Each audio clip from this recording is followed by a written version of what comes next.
You know that feeling when you snag a budget welder because the price tag looks harmless, only to discover a few weeks later that the machine can't hold a steady arc, the torch flickers, and you end up spending more time troubleshooting than actually welding? That kind of buyer's remorse is what keeps a lot of hobbyists and small shop owners up at night, especially when the project they're working on can't wait. Link is in the description if you want to check the product details on Amazon.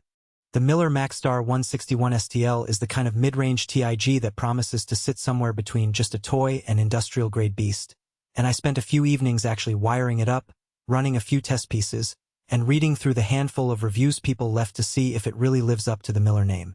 First off, the biggest hesitation people have with any TIG welder is whether the machine will be flexible enough for the mix of projects they have on the bench.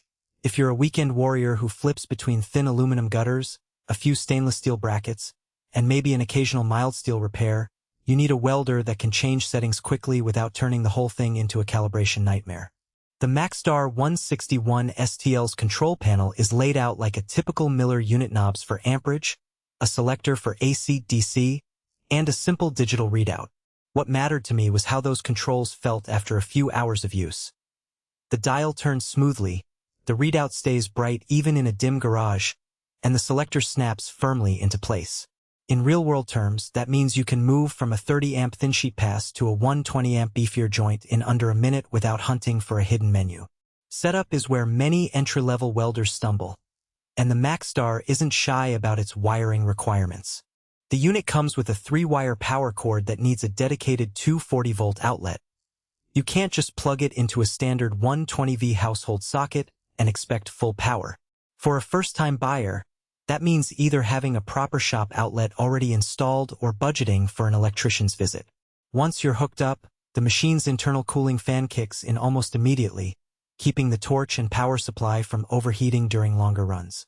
I ran a continuous 45-minute weld on inch mild steel, and the unit never hit a warning temperature, which is a relief if you're planning to use it for production-type tasks rather than quick fixes.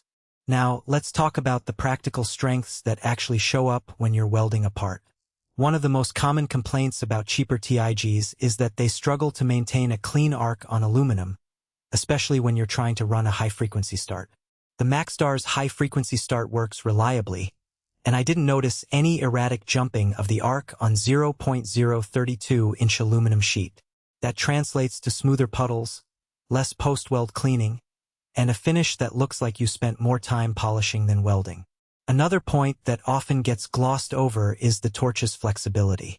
The included torch has a swivel joint that lets you angle the electrode up to 45 degrees without forcing the cable, which is handy when you're working around tight corners on a stainless steel pipe rack.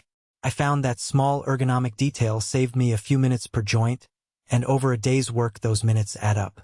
On the flip side, there are a couple of trade-offs that you need to be aware of before you hand over your credit card. The machine's duty cycle at higher amperage isn't as aggressive as some higher-priced models. If you push it to 180 amps on a thick piece of steel, you'll need to pause after roughly 5 minutes to let it cool, or you'll trigger the thermal protection. For hobbyists who only do occasional small-scale jobs, that isn't a deal-breaker, but a small fabrication shop that needs to run long, continuous welds might find the downtime frustrating. Also, the Maxstar's foot pedal is optional rather than included, so you'll have to purchase it separately if you want the fine control that many TIG operators rely on for precise heat input. It's not a huge additional cost, but it's a hidden expense that can surprise first-time buyers. Who should consider this machine? If you're an experienced welder who already knows how to set up a TIG torch, and you need a reliable unit that can handle both aluminum and steel without constantly adjusting external accessories, the Maxstar 161 STL is a solid middle ground. It gives you the Miller reputation for consistent arc stability while staying within a price range that won't break the bank for a home workshop. It also shines for educators or training programs where students need a machine that's forgiving enough to learn on but still representative of professional equipment.